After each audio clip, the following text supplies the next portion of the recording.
प्रिय दर्शकों, उत्तर प्रदेश उर्दू अकेडमी के ज़ेर एहतमाम मुनक़्क़दा उर्दू प्रोग्राम आओ उर्दू सीखे में हम आप सबका हार्दिक स्वागत करते हैं, इस्तक़बाल करते हैं, खैर मक़दम करते हैं। जैसा कि हम सब जानते हैं कि इस प्रोग्राम के ज़रिए से उत्तर प्रदेश उर्दू अकेडमी आप सबको हमारी बहुत ही प्यारी और मीठी ज़बान उर्दू सिखाना चाहती है। भाषा कोई भी हो, भाषा अपने अंदर बहुत सारे रंग रखती है। इसी तरह से उर्दू ज़बान में भी मिठास है, शीरीनी है, तहज़ीब है और हमारी ज़िंदगी के वो लम्हात भी होते हैं कि जिनके बारे में सोचकर कभी कभी हम अपने आप को उसी जगह पर पाते हैं कि जहां हम होना चाहते हैं। बहरहाल, इसी सिलसिले को जारी रखते हुए कि आप इस ज़बान को सीखें, आज हमने एक और कहानी के ज़रिए से आपको इस भाषा को सिखाने के लिए बहुत कुछ यहाँ पर इस सबक में देखा है और उसको समझा है। तो वही हम अब आपको समझाने जा रहे हैं और आपको उसके ज़रिए से ज़बान सिखाने जा रहे हैं। तो आज का हमारा शीर्षक है या आज का हमारा उन्वान है, बकरी ने 2 गांव खा लिए। बकरी ने, आज का हमारा शीर्षक है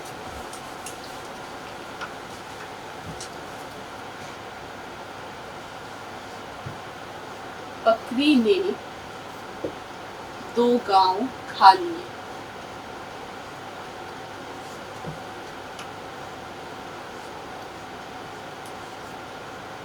देखिए, बहुत इंटरेस्टिंग उन्वान है ये बकरी जो एक जानवर है उसने 2 गांव खा लिए। अब वो 2 गांव कैसे खा सकती है, लेकिन पहले हमें जबान सीखना है। बकरी देखिए किस तरह से लिखा हुआ है, बे प्लस काफ प्लस रे और प्लस ये बकरी।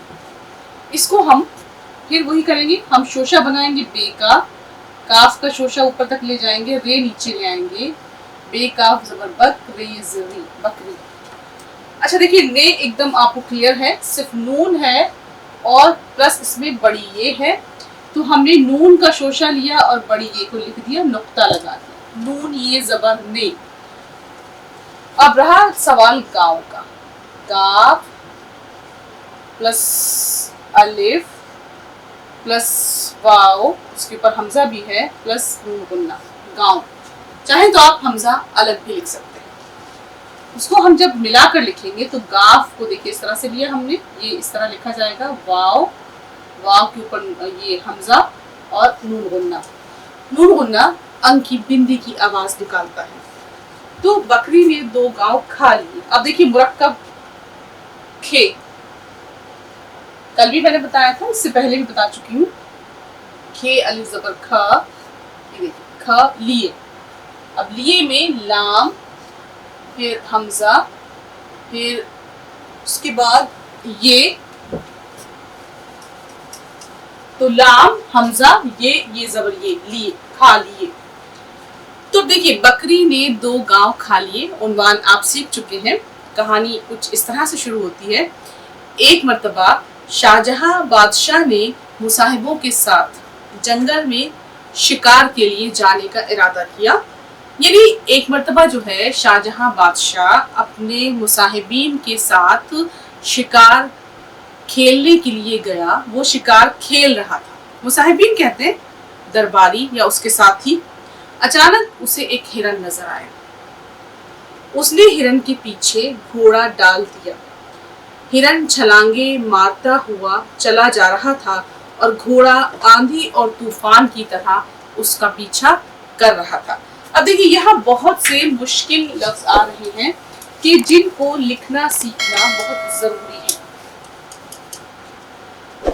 कहानी तो चल ही रही है साथ में, पर अल्फाज शब्द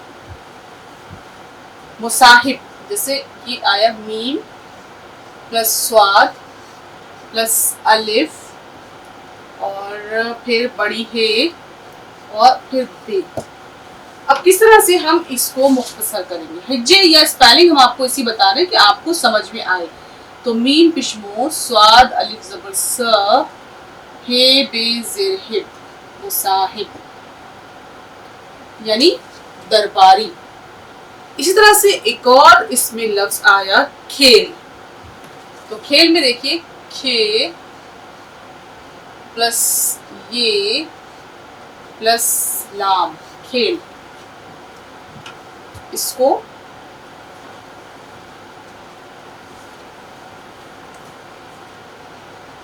खेल,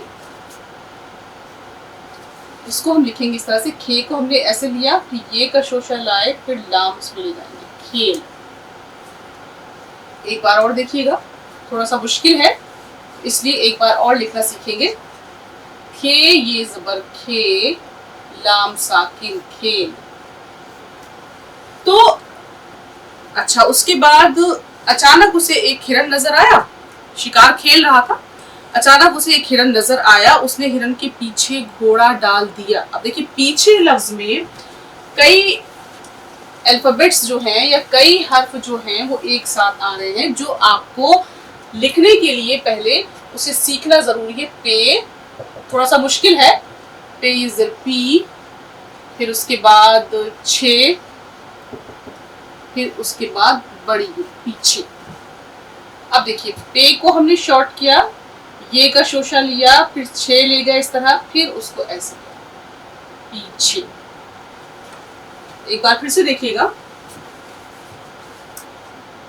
पे ये जिर पी, छे ये जिर छे, पीछे।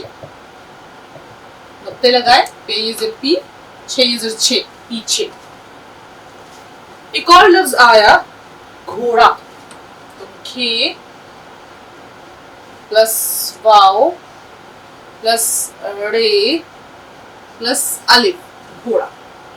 घोड़ा में देखिए हमने घे लिया, वाव पूरा ही जुड़ेगा, फिर उसको वाव से जोड़ दिया, खे वाव जबर घो, रे अलिफ जबर रा, घोड़ा। इसी तरह से एक और लफ्ज आया छलांगे। छे प्लस लाम प्लस अलिफ प्लस नून प्लस गाफ प्लस ये प्लस नून गुन्ना, छलांगे। अब देखिए छे लिया हमने, फिर उसमें लाम देखिए किस तरह से ला रहे हैं, मेरा कलम पे नजर रखिएगा। लाम में अलिफ जोड़ेंगे, छे जबर छा, लाम अलिफ जबर ला, फिर नून और गाफ जुड़ेगा, फिर ये, फिर नून गुन्ना, छलांगे।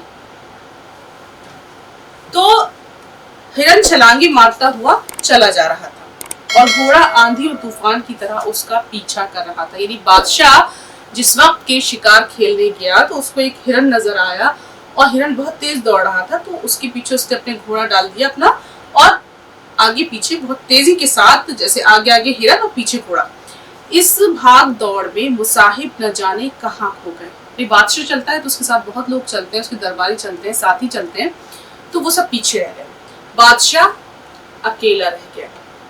गर्मी की चिलचिलाती दोपहर थी, चिलचिलाती। चे देखिए कितने सारे होंगे, चेलाम जिर चिल, चिला, चे जिर चे, लाम अलिफ जबर ला, चिलचिला, फिर ते, फिर प्लस ये ते ये जिर ती। अब देखिए मात्रा भी देखते जाइएगा, चिलचिलाती। चे लाम जेर, जेर लगाया हमने, फिर चे का ऐसे करके शोशा लेंगे, फिर लाम अलिफ जबर ला, चिलचिला, देखते रहिएगा, चिलचिलाती, तेज ती। देखिए एक मात्रा ये लगी चिल, दूसरी मात्रा ये लगी चिल, ये दो जेर लगे, चे लाम जिर चिल, चे लाम जिर चिल, बल्कि नहीं, चे लाम जिर चिल, चे जिर चे, चिल चे लाम अलिफ जबर ला, चिलचिला, तेज ती, एक जबर दिला, चिलचिलाती। तो बहुत शदीद गर्मी की दोपहर थी। बादशाह को सख्त प्यास लग रही थी। अब देखिए सख्त लफ्ज है, आपको इसका उच्चारण सही रखना है। सख्त मतलब बहुत शदीद, बहुत शिद्दत से बादशाह प्यासा था। वो इधर उधर घोड़ा दौड़ाने लगा कि कहीं पानी नजर आ जाए। अचानक उसे एक झोपड़ी नजर आई, अंदर कोई है। बादशाह ने नजदीक जाकर आवाज दी। एक बूढ़ा जो देखने से चरवाहा लगता था झोपड़ी से बाहर आया। अब देखिए झोपड़ी बनी बहुत देखी है, लिखना भी सीख लीजिए। छे प्लस वाओ प्लस नून प्लस पे प्लस ड़े प्लस ये झोपड़ी। अब देखिए ये नून जो है यहाँ अंक की बिंदी की आवाज निकालेगा। छे, देखिए ये देखिए छे वापस जो नून पे झोंक रेजड़ी झोपड़ी। अचानक उसे एक झोपड़ी नजर आई, फिर उसने जो उसमें से एक बूढ़ा नजर निकला और उसने कहा सख्त प्यास लगी है, पानी पिलाओ। उसने अपनी पहचान नहीं बताई बल्कि ये कहा। बादशाह बोला मैं एक शिकारी हूँ, सख्त प्यास लगी है, पानी पिलाओ। अंदर आ जाओ भाई, तुम्हारी प्यास जरूर बुझेगी, बूढ़े ने कहा। बादशाह झोपड़ी में दाखिल हो गया। मैं अभी आता हूँ, चरवाहे ने कहा और बाहर चला गया। थोड़ी देर में मिट्टी के प्याले में वो बकरी का दूध लेकर वापस आया। बादशाह ने ताजा और मीठा दूध पिया। प्यास बुझ गई। मीठा लफ्ज देखिए, मीठा हम लोग बोलते बहुत है और खाते भी बहुत है। मी में जर मी, थे ये जबर ठ, मीठा। देखिए मी में जर मी, थे ये जबर ठ, मीठा। तो मीठा हम खाते भी बहुत हैं और अच्छा भी बहुत लगता है। यहाँ भी एक लफ्ज आया तो हमने सोचा कि क्यों ना हम इसको लिखना सीख लें। जाहिर सी बात है, मिठाई किसको पसंद नहीं। बहरहाल दूध बहुत मीठा था। बादशाह ताजगी महसूस करने लगा। बादशाह को बड़ा अच्छा लगा। मैं तुमसे बहुत खुश हूँ और तुम्हें इनाम देना चाहता हूँ। अब देखिए इतना मीठा दूध पीने के बाद जब उसकी प्यास बुझ गई तो बादशाह हकीकत में बहुत खुश हो गया और उसने उस आदमी से कहा या उस चरवाहे से कहा कि मैं तुम्हें कुछ इनाम देना चाहता हूँ। बादशाह ने प्याला वापस करते हुए कहा इनाम काहे का, ये तो मेरा फर्ज था। अब देखिए लफ्ज होता है फर्ज, फर्ज नहीं होता। क्यों राजेश? फर्ज होता है ना। ठीक। अच्छा नहीं, तुम्हें इनाम जरूर मिलेगा। तुम्हें 2 गांव जागीर में दिए जाते हैं। अब जागीर यानी वो जायदाद जो बादशाह की तरफ से उसको दी जाएगी, यानी जो बादशाह की तरफ से दी जाती है। तो नवाबीन या बादशाह अक्सर इनाम इकराम में इस तरह से जागीरें देते आए हैं। तो उसने कहा कि तुम्हें 2 गांव जागीर में दिए जाते हैं, लाओ कागज, इस पर लिख दो। अब देखिए एक गरीब आदमी जिसके पास झोपड़ी है, सिर्फ बकरियां हैं, वो जाहिर सी बात है 2 गांव जब उसे मिलेंगे तो खुश तो होगा ही। तो कागज लेकर दिल्ली चले जाना, बादशाह को दिखा देना, वो तुम्हें 2 गांव दे देगा। यानी बादशाह ने कहा कि मैं तुम्हें 2 गांव जागीर में देता हूँ, लाओ कागज, इस पर लिख दूं। कागज ले जाकर तुम ले लो कागज मुझसे और दिल्ली चले जाना और बादशाह को दिखाना, तो बादशाह तुम्हें 2 गांव दे देगा। बूढ़े की आंखें हैरत से फैल गई। अब देखिए आंखें, कितना खूबसूरत लफ्ज। बूढ़े की आंखें हैरत से फैल गई। आंखें देखिए, अलिफ मज़बर आ, ठीक, अलिफ मज़बर आ प्लस नून प्लस के प्लस ये प्लस मुन्ना, आंखें। देखिए इतना अच्छा और खूबसूरत प्यारा लफ्ज है आंखें। देखिए किस तरह लिखा है। मेरे कलम पे निगाह रखें, अलिफ मज़बर अ, नून खे ये ज़र खे, आंखें। तो बादशाह ने जब उसे 2 गांव देने की बात कही तो बूढ़े की आंखें हैरत से फट गई। अपने कानों पर उसे यकीन नहीं आया। मेरे पास कागज कहाँ? बूढ़ा बोला। देखिए यही टर्निंग पॉइंट है। बूढ़े ने कहा, जब बादशाह ने उससे कहा कि भाई कागज लाओ मैं लिख दूं, और बूढ़ा तो नहीं जानता था कि ये बादशाह है, और उससे कहा कि भाई तुम जाना दिल्ली और वहां से तुम्हें बादशाह जो है वो आराम से 2 गांव दे देंगे। तो बूढ़े ने कहा कि मेरे पास तो कागज है ही नहीं। बादशाह ने पीपल का एक बड़ा सा पत्ता उठाया। पीपल पेड़ तो देखा ही होगा, पीपल लिखना भी सीख ले।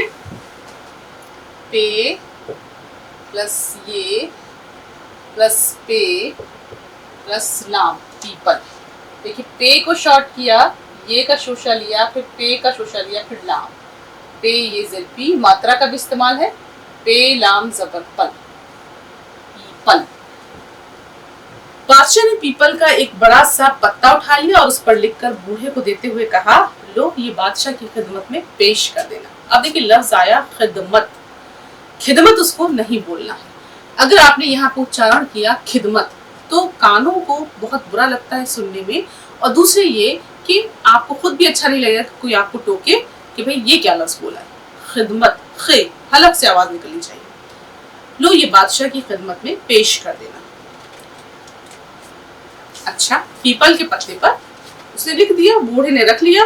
बूढ़ा 2 गांव के ख्याल में मगन था। ख्याल लफ्ज होता है, ख्याल कोई लफ्ज नहीं होता। तो ख्याल, क्योंकि हम बहुत ख्यालात में खोए भी रहते हैं, तो ख्यालात भी हमें लिखना आना ही चाहिए। ख्यालात नहीं होता है ख्यालात। खे प्लस ये प्लस अलिफ प्लस लाम प्लस ते, ख्यालात। तो खे ये का शोशा, लाम अलिफ ज़बर ल और फिर ते। खे ज़बर खा, ये अलिफ ज़बर या, लाम अलिफ ज़बर ला, ते साकिन, ख्यालात। 3 मात्राएं हमने यहाँ, या 3 आराब जो है हमने यहाँ पर इस्तेमाल की। देखिए खे ज़बर खा, ये अलिफ ज़बर या, ले लाम अलिफ ज़बर ला, खया ल तु ते, ख्यालात। बूढ़ा 2 गांव के ख्याल में मगन था, यानी बादशाह तो लिख के चला गया पीपल के पत्ते पर। अब वो सोच रहा है बैठा हुआ कि 2 गांव मिलेंगे तो वाह वाह क्या होगा, कितना मैं मालदार हो जाऊंगा, कितना मेरे पास दौलत हो जाएगी, कि अब तो मजे आ जाएंगे। बस यही सोचते सोचते वो लेट गया, पत्ता फर्श पर रख दिया और ऊँघने लगा। यानी जिस पीपल के पत्ते पर बादशाह ने लिखा था कि 2 गांव आपको दिए जाते हैं, वो पत्ता उसने रख दिया, फर्श पर जमीन पर रख दिया और अपना ऊँघने लगा। अब देखिए ऊँघने लगा, अलिफ प्लस वाव प्लस नून प्लस घे, आजकल घे और थे खूब आ रही, ऊँघने प्लस नून प्लस बड़ी ऊँघने। अब देखिए अलिफ वाव पेश ऊ, अब एक मात्रा और हमने इस पे लगाई, पेश की, नून, फिर घे को लिया हमने, फिर नून का शोशा, फिर बड़ी है, अलिफ वाव पेश ऊ, नून साकिन ऊ, फिर घे साकिन ऊँघ, नून ये ज़बरने, ऊँघने। उसने पत्ता फर्श पे रख दिया और वो ऊँघने लगा। अचानक वो तड़प कर उठ गया। अब अचानक उसको हड़बड़ी हुई और वो उठा, देखा एक बकरी वही पत्ता खा रही थी। यानी जिस पत्ते पर बादशाह ने उसको लिख के दिया था कि 2 गांव आपको जागीर में दिए जाते हैं, तो देखा पत्ती जो है, वो बकरी जो है पत्ता खा रही। हाय तूने 2 गांव खा लिए। अब एकदम से चिल्लाया, हाय तूने 2 गांव खा लिए। वो दर्दनाक आवाज में चीखा, मैं बर्बाद हो गया, मैं लुट गया।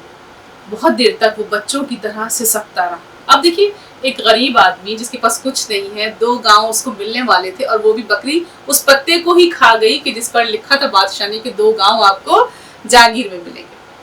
वो बेचारा बहुत रोया, फिर सोचा दिल्ली जाकर बादशाह को सारी दास्तान सुनाई जाए, हो सकता है बादशाह को तरस आ जाए और वो उसे 2 गांव बख्श दे। लफ्ज आया बख्श। बख्श देखिए ये बख्श नहीं है, बख्श, बे प्लस खे प्लस शीन, बख्श। बे का शोशा लिया, खे देखिए किस तरह शॉर्ट किया हमने, फिर शीन। कलम पे निगाह रहनी चाहिए वरना लिखना नहीं आएगा। बे खे और शीन, बख्श। मात्राएं देखिए, बे खे बख और शीन साकिन बख्श। तो हो सकता है कि बादशाह जो है बख्श दे उसे। दिल्ली पहुंचकर उसने बार बार कोशिश की कि बादशाह से मिले, मगर किसी ने किले में ना घुसने दिया। अब देखिए लफ्ज होता है किला, काफ हलक से, का नहीं होता है वो, किला। किले में ना घुसने दिया। पहरेदारों ने बाहर डांट फटकार कर उसे भगा दिया। देखिए फटकार में फे, भगा में भे, फटकार कर भगा दिया। और अब तो उसकी हालत खराब हो गई। अक्सर करके हम लफ्ज बोलते हैं खराब, खराब कोई लफ्ज नहीं होता, खराब लफ्ज होता है। उच्चारण बिल्कुल सही होना चाहिए आपका। खराब, पागलों जैसा हो गया, और दिल्ली की सड़कों पर चिल्लाता फिरता, बकरी ने 2 गांव खा लिए, मैं बर्बाद हो गया। बार बार यही कहता था, बकरी ने 2 गांव खा लिए, मैं बर्बाद हो गया। लोग उसे पागल समझकर हंसते थे, बच्चे कंकरियां मारते, मगर वो बस यही रट लगाए रखता, बकरी ने 2 गांव खा लिए, मैं बर्बाद हो गया। दिल्ली में लाल किले के सामने ही जामा मस्जिद है, देखी होगी जरूर आप सबने भी, देखी है जामा मस्जिद जी। दिल्ली में लाल किले के सामने ही जामा मस्जिद है। बादशाह हर जुमे को वहां नमाज पढ़ने जाया करता था। अब देखिए, जुमा लफ्ज आप लोग बहुत सुनते हैं, फ्राइडे, जीम प्लस मीम प्लस एन और प्लस अगर हम एक लिख रहे हैं तो गोल है, और वरना तो अगर हम जुमे लिख रहे हैं, क्योंकि यहाँ पे लफ्ज जुमे आया है तो उसमें बड़ी आ जाएगी। अगर एक, अभी मैं दोनों लिख के दिखा दूंगी आपको। तो ये है जीम हमने लिया, फिर मीम, फिर एन का शोशा, फिर इसमें है जुमा। लेकिन अगर हम जुमे लिख रहे हैं, जीम एन मीम एन बड़ी जुमे, इस तरह। तो बादशाह जुमे को, यहाँ लफ्ज आया है जुमे को, वहां नमाज पढ़ने जाते थे। अब देखिए, नमाज लफ्ज होता है, नमाज नहीं होता है। नमाज पढ़ने जाया करते थे। रास्ते के दोनों तरफ लोग बादशाह के दीदार के लिए खड़े हो जाते थे। दीदार देखने के लिए, हाँ गुड, बिल्कुल सही है। चरवाहा भी, अच्छी उर्दू आती है वैसे। दीदार जो है बड़ा खूबसूरत लफ्ज है। दीदार के लिए खड़े हो जाते थे। चरवाहा भी उसी रास्ते पर जाकर खड़ा हो गया। जूं ही बादशाह नजदीक से गुजरा, चरवाहे की आंखें फटी की फटी रह गई। देखिए, फे का इस्तेमाल, खे का इस्तेमाल, वो तो वही शख्स था जिसे उसने दूध पिलाया था। अब वो पहचान गया उसको कि मेरी झोपड़ी में जो शख्स आया था, झोपड़ी में मैंने जिसको बकरी का दूध पिलाया था, वो वही शख्स है जो बादशाह है। प्यासा शिकारी, जिसने अपने को शिकारी बताया था, वो बादशाह निकला। बूढ़ा बेख्तियार चीख उठा, बकरी ने 2 गांव खा लिए, मैं बर्बाद हो गया। बादशाह के बढ़ते हुए कदम ठहर गए। एकदम से बादशाह रुका। जब उसने चीखते हुए सुना, उसने बूढ़े की तरफ देखा और जैसे उससे उस दिन का वाकया याद आया। वाकया यानी जो कुछ हुआ था, यानी वो उसकी झोपड़ी में गया था, बहुत प्यासा था और उसने उसको दूध पिलाया था। उसे याद आ गया बादशाह को। उसने मुस्कुरा कर कहा, नमाज के बाद हमसे मिलो। उसने कहा कि हम नमाज पढ़ने जा रहे हैं, तुम नमाज के बाद और हमसे मिलो। नमाज के बाद लोगों ने दुआ के लिए हाथ उठा दिए। बूढ़ा देख रहा था, बादशाह के हाथ भी उठे हुए थे। अच्छा, कहानी में इतना नहीं खोया जाना है कि हमें यही ना याद रहे कि हम कर क्या रहे। तो अब पहले हम 2-3 जुमले बना लेते हैं। बादशाह का जुमला, लफ्ज है बादशाह। बादशाह का जुमला कौन बताएगा? चलिए मैं बता देती हूँ। बादशाह शिकार के लिए गया। हमें बहुत आसान सा, मतलब हमें तो क्योंकि मकसद है लिखना सीखना। बादशाह शिकार के लिए गया। अच्छा, उसके बाद हम एक लफ्ज लेते हैं उदास। बकरी के पत्ता खा लेने पर चरवाहा उदास हो गया। अब देखिए, छोटे छोटे जुमले हैं जिससे आपको ये देखना है कि किस तरह से हम अल्फाज का इस्तेमाल करते हैं, हम शब्दों का इस्तेमाल करते हैं। तो अब जाहिर सी बात है कि बादशाह ने जब सुना कि भाई बकरी ने 2 गांव खा लिए तो उसको सब कुछ याद आ गया और उसने बूढ़े से कहा कि तुम मुझसे आकर मिलो नमाज के बाद। नमाज के बाद लोगों ने दुआ के लिए हाथ उठा दिए। बूढ़ा देख रहा था, बादशाह के हाथ भी उठे हुए थे। उसने एक शख्स से पूछा, अब वो देख रहा है कि वो भी अल्लाह मियाँ से मांग रहा है कि भाई अल्लाह मियाँ जो भी मांग रहा होगा, उसकी जो भी ख्वाहिश होगी, हो सकता है अपनी रियायत के लिए बहुत कुछ मांग रहा हो, खैर खैरियत की, आफियत की दुआ मांग रहा हो, तो वो हाथ उठा के दुआ मांग रहा है। तो बूढ़े ने पूछा, भला बादशाह किससे क्या मांग रहा है, उसे किस चीज की कमी है? यानी बूढ़े को सब ताज्जुब हुआ कि बादशाह जो है वो क्यों मांग रहा है भगवान से या खुदा से। तो उसने कहा कि बादशाह क्यों मांग रहा है, इसको किस चीज की कमी है। उस शख्स ने बताया जिससे उसने पूछा। अब देखिए शख्स, व्यक्ति जिसे हिंदी में हम कहते हैं, हमें बार बार जो है ये लफ्ज सब याद कर लेने हैं। उससे हमारी वोकेबलरी जैसे जैसे बढ़ेगी वैसे वैसे हम उर्दू में महारत हासिल करेंगे। शख्स, शीन, खे और स्वाद। देखिए रिपीटिशन भी होता है, मैं बार बार इसीलिए अल्फाज को दोहराती हूँ कि जिन अल्फाज का इस्तेमाल बहुत ज्यादा होता है वो आपको जरूर याद होना चाहिए। शख्स यानी व्यक्ति। उसने एक शख्स से पूछा, भला बादशाह किससे क्या मांग रहा है, उसे किस चीज की कमी है? उस शख्स ने बताया, बादशाह अपने खुदा से दुआ मांग रहा है। लफ्ज है खुदा, खुदा नहीं। अगर आप खुदा बोलेंगे तो खे से मानी बिल्कुल बदल जाएंगे। खुदा मतलब भगवान।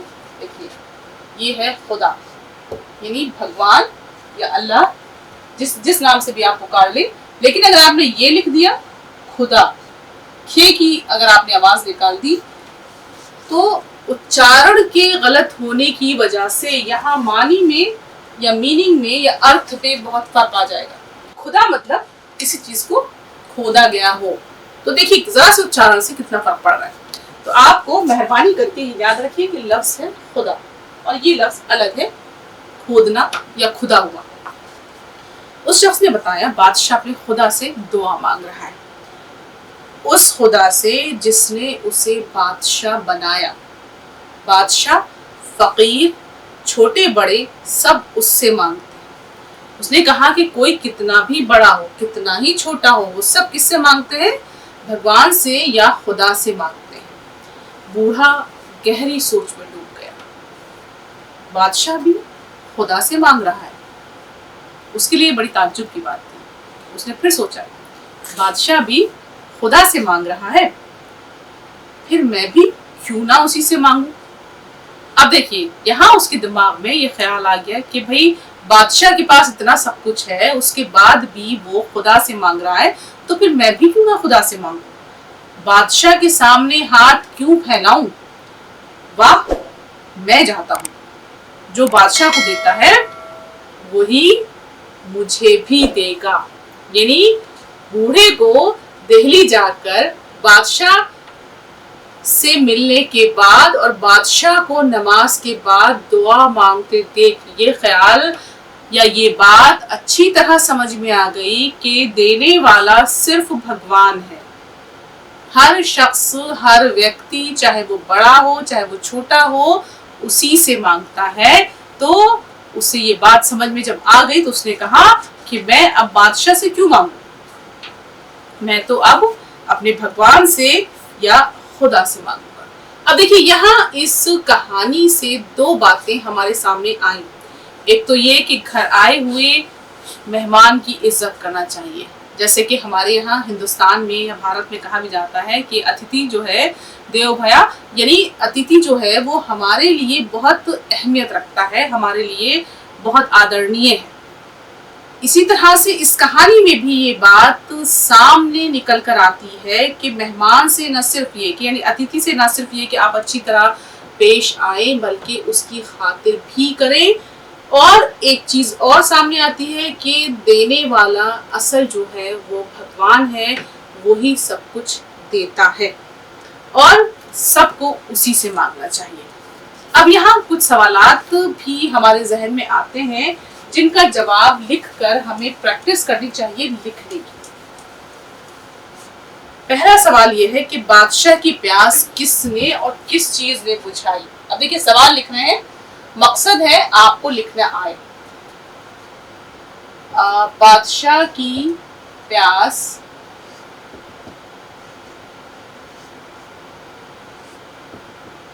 किसने, चलिए छोटा कर लेते हैं इसको, किसने बुझाई।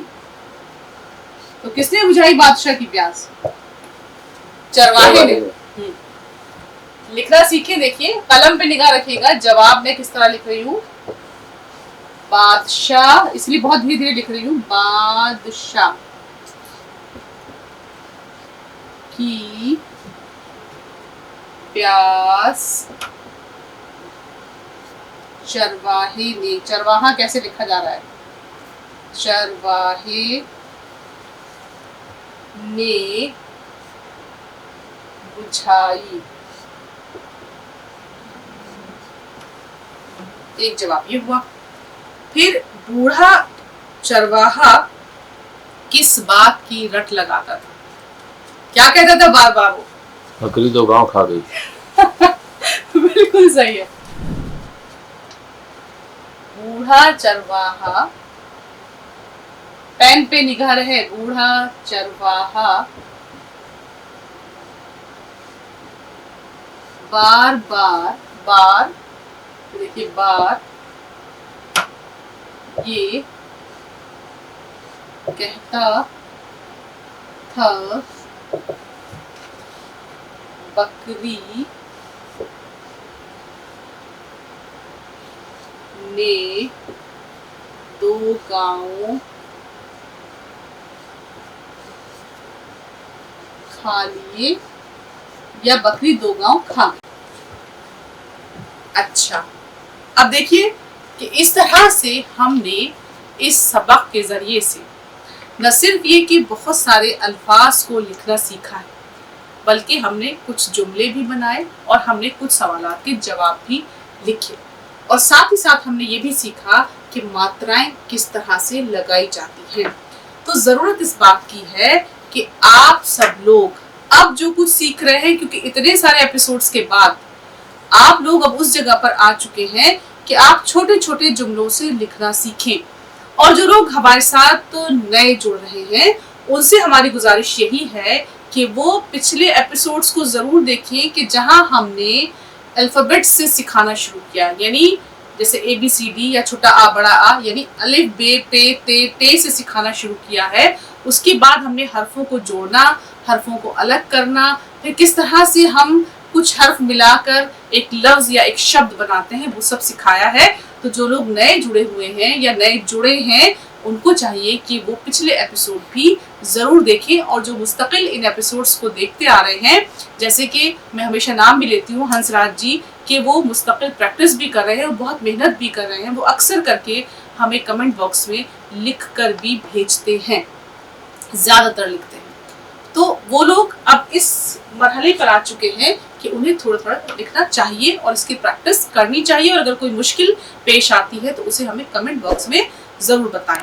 तो आप जिस तरह से मेहनत कर रहे हैं वो हमारे लिए बहुत खुशी का बायस है। उत्तर प्रदेश उर्दू अकेडमी के इस अहम प्रोग्राम में शामिल रहने के लिए, इससे जुड़े रहने के लिए और उर्दू ज़बान सीखने के लिए, इतनी सख्त मेहनत करने के लिए आप सबका दिल से बहुत बहुत शुक्रिया।